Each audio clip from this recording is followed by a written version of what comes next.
não estou falando de liminar, mas julgando o mérito de um habeas corpus e denegando a ordem, o Tribunal de Justiça Estadual ou o Tribunal Regional Federal, ao invés de admitir um habeas corpus substitutivo, exija do paciente que interponha o recurso em sentido estrito, previsto no artigo 581 do Código de Processo Penal.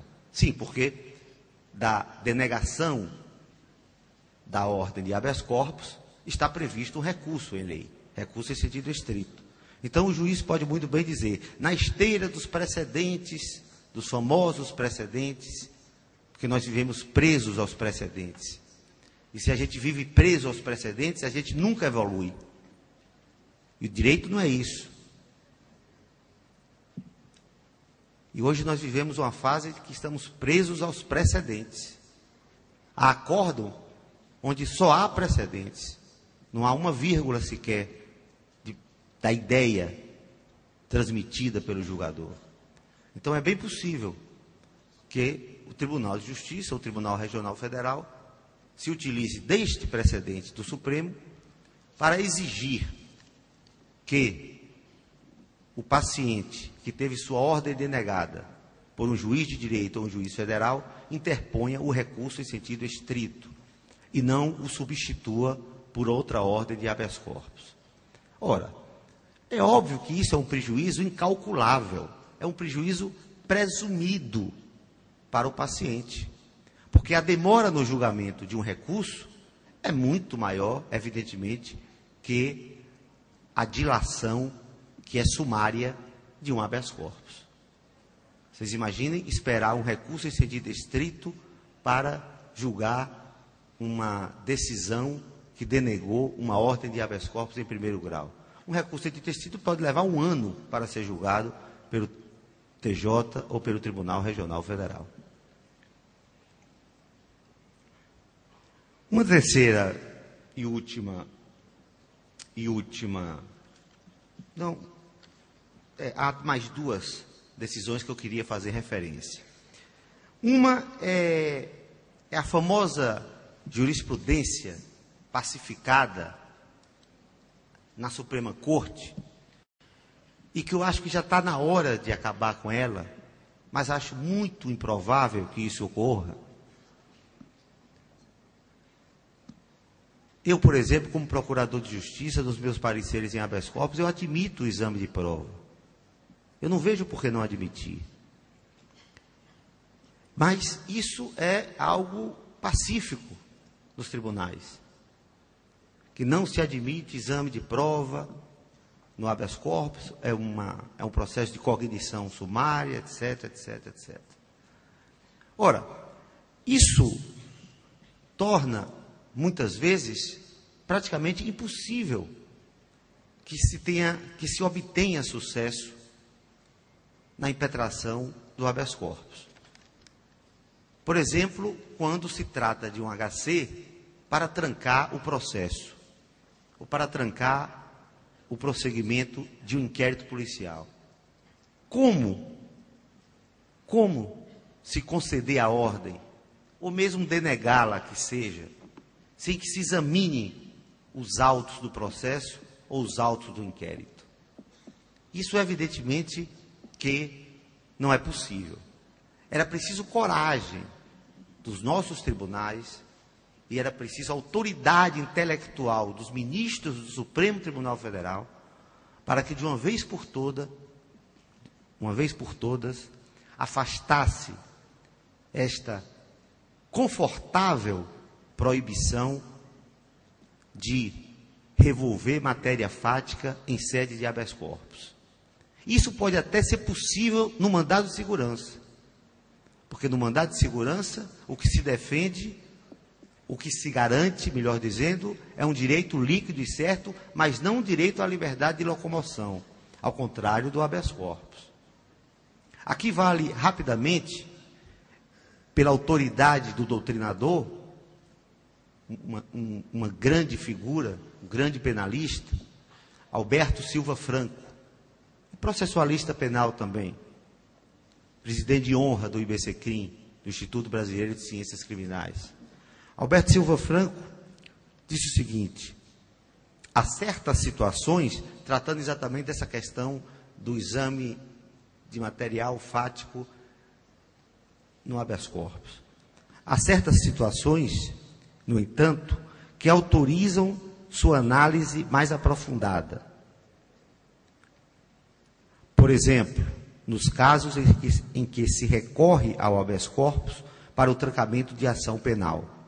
Não se trata aqui de um exame de mérito da imputação, óbvio, digo eu, claro, mas apenas da verificação da legalidade ou não da ação penal. E não é possível se aferir a legalidade ou não da continuidade do processo sem adentrar, ainda que não na profundidade que se exige de um julgamento de mérito, mas adentrar as questões fáticas que estão no processo. É por isso exatamente que dificilmente nós encontramos no cotidiano uma decisão de um tribunal trancando um processo. Dificilmente. Porque a decisão é muito fácil. É só copiar e colar, mudar o nome do paciente, do advogado, etc.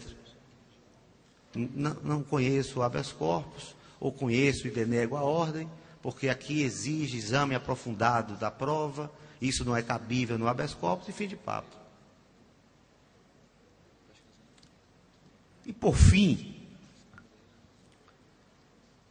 há uma recentíssima decisão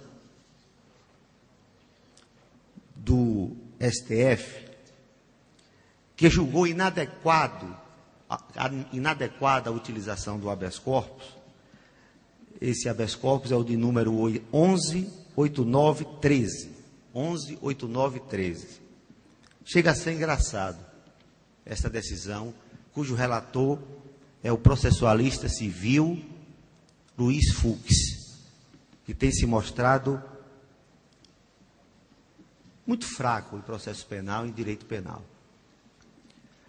O ministro Luiz Fux, o paciente era um advogado, impetrou uma ordem de habeas corpus, e ele disse o seguinte: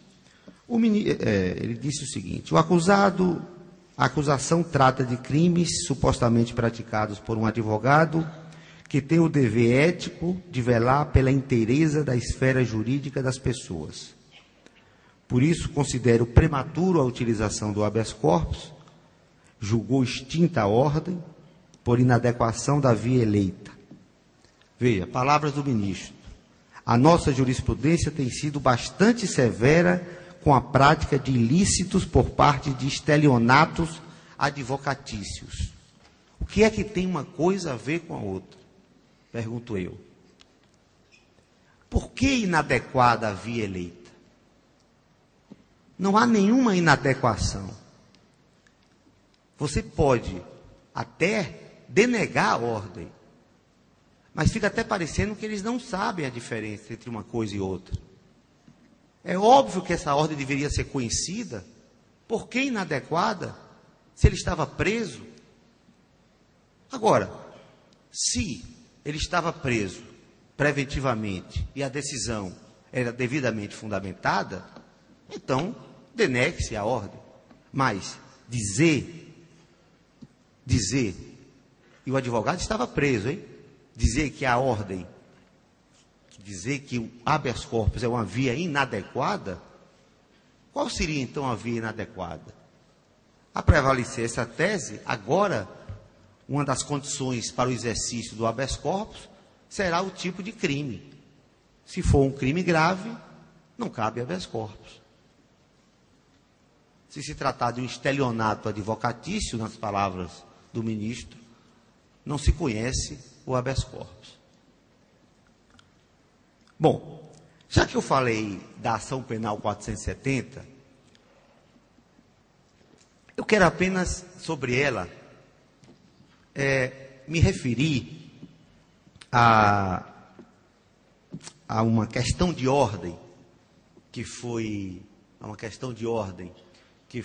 levantada, dentre várias, no decorrer da ação 470, da ação penal 470, em que os réus contestavam e questionavam a constitucionalidade do artigo 222-A do CPP, que foi um artigo exatamente posto logo depois de uma decisão monocrática do ministro Joaquim Barbosa, relator do processo.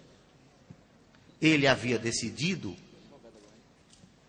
dias antes, que indeferia o pedido de expedição de cartas rogatórias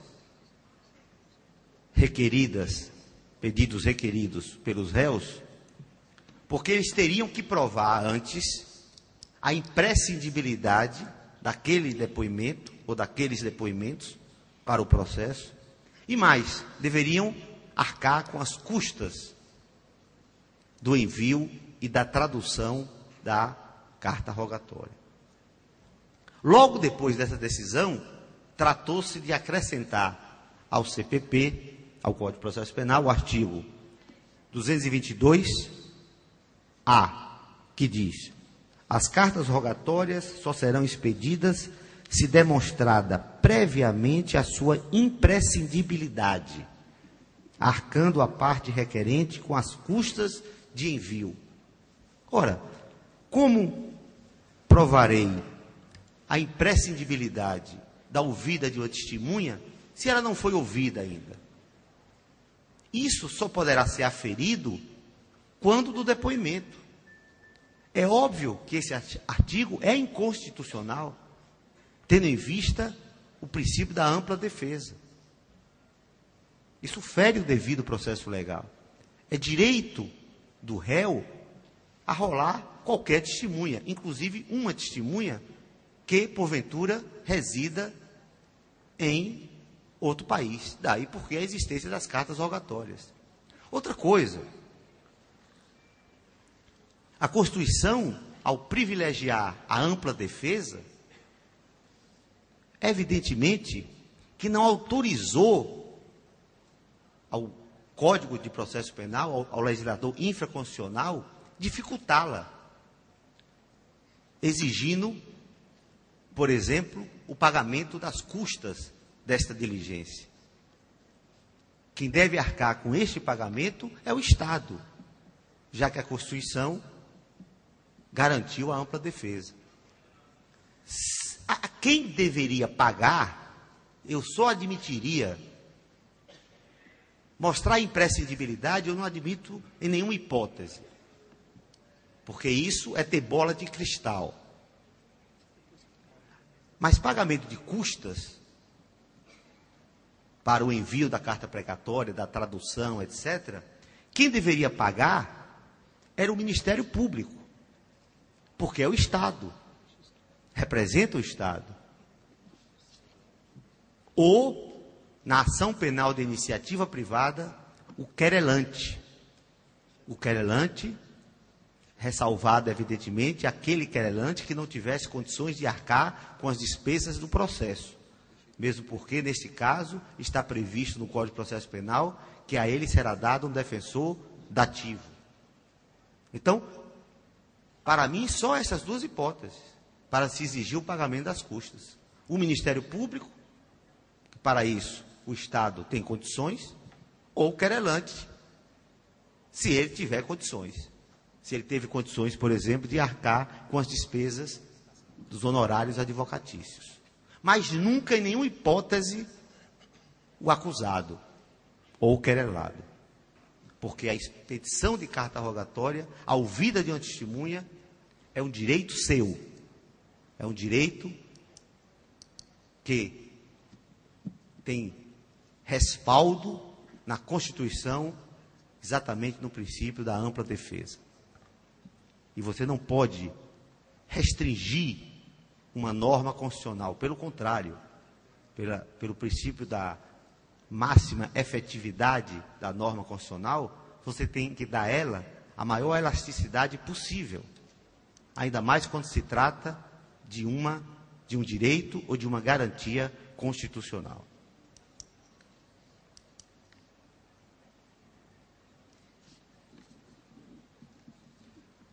Uma outra questão não é nem de processo penal. Aqui eu peço, inclusive, licença ao professor Cláudio Brandão, que é um mestre doutor na matéria. Em relação ao princípio da insignificância. Mais uma vez, o ministro, um bom processualista civil, um bom civilista, Luiz Fux, ele, em duas oportunidades, afastou o princípio da insignificância. Vejam bem, senhores. No habeas corpus 10.7733, ele afastou a incidência de tal princípio quando houve um furto, imagine, de 6 barras de chocolate. Exatamente isso. 6 barras de chocolate. Estou lendo aqui. Habeas corpus 10.7733.